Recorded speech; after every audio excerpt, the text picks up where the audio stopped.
In this assignment, you're going to create a spreadsheet. And what I will do is I will walk you through step by step on how to create a spreadsheet. Inside of Google Classroom, there's an assignment called Spreadsheet Creation. If we click on that and click View Assignment, over here in the area where it says Your Work, you're going to click on your name. What we have here is a blank spreadsheet template. We're going to call this Snack Cart because what I want you to think about is, what do we use spreadsheets for? Well, spreadsheets we use to organize information, and once information is inside of a spreadsheet, it can tell us a lot about whatever that information is. So let's think about the snack cart, and maybe one thing that they sell at the snack cart are pretzels. So what they want to do, or what the manager of the snack cart wants to do, is they want to be able to know how many pretzels they sell in a week. That way they know how many to order, and it would even be helpful for them to know how many they sell on a daily basis, because that will help with ordering. So what we're going to do is we're going to create a spreadsheet that indicates how many pretzels are sold from Monday through Friday during the lunch periods. So what I'll do is, in cell A1, we've talked about the cell names. That will be the very first cell. I'm going to put the title of the spreadsheet, and I'm going to call this Snack Cart Pretzels. And if you notice, that Snack Cart Pretzels title is overlapping into cell B1. And I'll show you how to fix that momentarily, but we'll just leave that as it is now. And underneath in cell A2, I'm going to type days. And then in cell number B2, I'll type pretzels sold. What I'll do in cell A3, what I'll do is type the first day of the week, which is Monday. And if you notice, what I can do now is if I click in cell A3 and put my mouse in the corner of that cell, it turns into what looks like a plus sign. If I click my mouse and don't let go and drag down, notice I have, this is called an autofill. So that filled in the rest of the days of the week. Now, there's no school on Saturday, so I'm going to delete Saturday. But in cell A8, I'm going to type in total, because in column 8, that's where I want the total of the number of pretzels sold. We're going to think of an arbitrary of pretzels sold. So let's say, so what I'll do is inside of cell B3, let's say on Monday we sold 10 pretzels. Let's say on Tuesday we sold 15 pretzels. Let's say on Wednesday we sold only 5 pretzels. Let's say on Thursday we sold 12 pretzels. And let's say Friday, the last day of the week, Friday is a big day. So let's say on Friday we sold 24 pretzels. So there's the pretzels. There's the number of pretzels sold. Now what we could do is we can get a calculator and we can just add up those number of pretzels sold. So if I would to add those, 10 plus 15 plus 5 plus 12 plus 24 is 66 pretzels. And I can type that in there. However, the beauty of a spreadsheet is a spreadsheet conducts mathematical calculations for you. So if I look up here at the toolbar and I go all the way across, and I don't see what I'm looking for, but if I click on these 3 dots where it says more, this last button is functions. So if I click there where it says functions, what I want is I want the sum. So if I click sum, then I get this function here, and what I'll do is I'll highlight from cell B3 to cell A7 and click enter, and there's my total right there of pretzels that I've sold. And if you remember from my calculator, there we go, 66. So it correctly calculated that. So there we are, we have our spreadsheet, and I can tell that if I were the snack cart manager, I would say, okay, so this week I sold 66, and it looks like Friday I sell the most. So this would help me out with ordering pretzels. Well, let's make this look a little bit nicer. So a couple of things I can do. First of all, we have our title up here that's overlapping. So what I can do is I can click in cell A1 and drag to cell B1, highlight that, and right here, this little button right here is merge cells. If I click that, now those 2 cells are merged. I can center this like I would in a word processing document. So this button right here, I can click there and change that. What I could also do is I can make these columns wider. So if I click in column A and right click, I can click resize column. And right now it's 100. What I'll do is I'll make that a little bit bigger. So I'll make that 125 and I click OK. And for column B, I'll click in column B and I'll right click and I'll make that smaller. So we'll click resize column and I'll make that, let's say, it's right now it's 100. So let's make that maybe 75 and I'll click OK.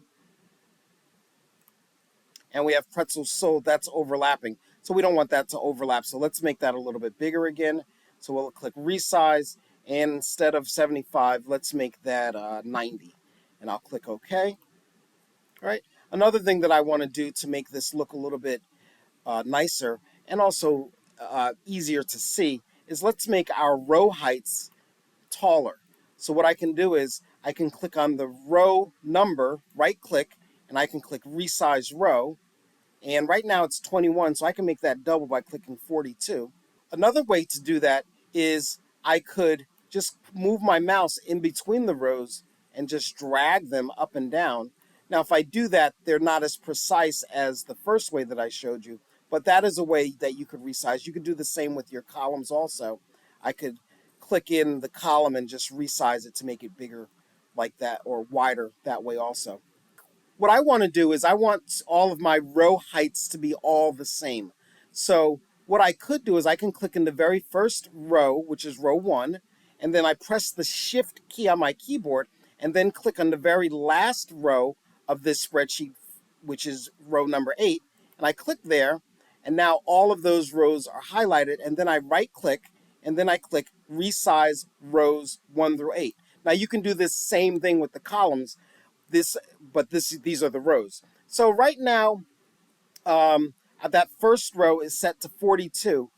21 is the default. I think that's a kind of high. So what I think I want to put this at is maybe 35, and then I'll click OK.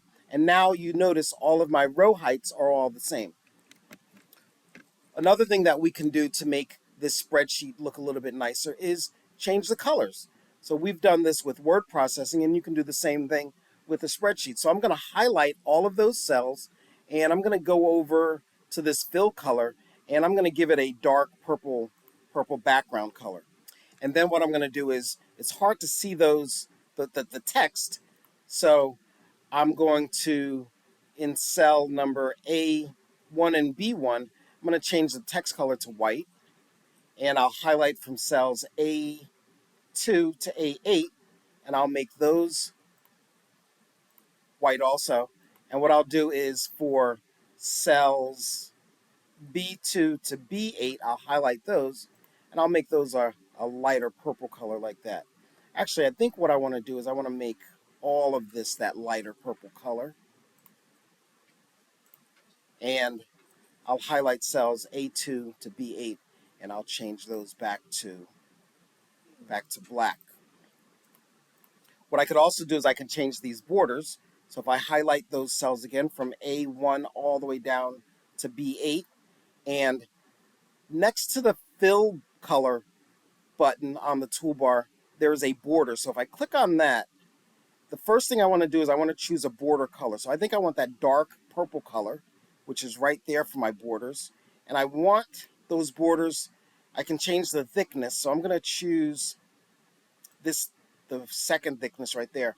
And that's this very first icon or button is all borders. So if I click there, all of my borders have that purple color.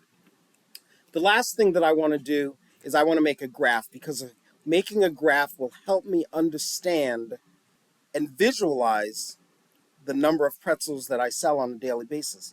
So to do that, I will highlight cells starting. Now, cell row 1 is just the title, so that really doesn't factor in to my chart.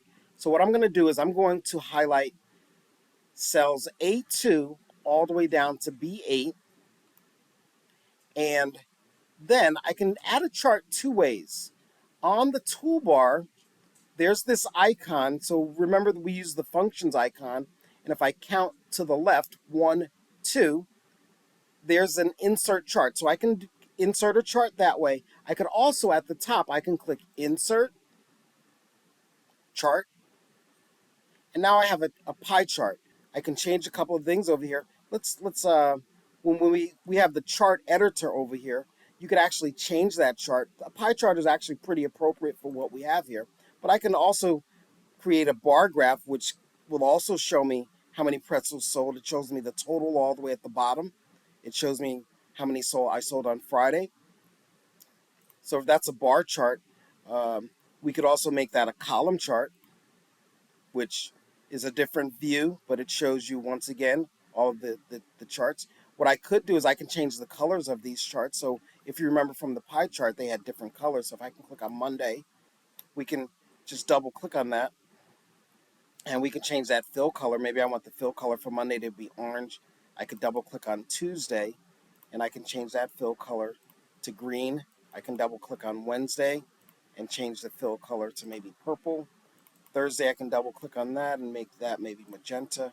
And you can see you can go through this and you can format this a variety of different ways. And I'll just keep that total. Actually, I want that total a different color also. Maybe we'll make that total maybe a cyan color like that. So if I double click in that background area, and if I click on chart style, there's the background color. So maybe I want that background color to be that purplish color that I chose. And you can change your chart color. You could also change.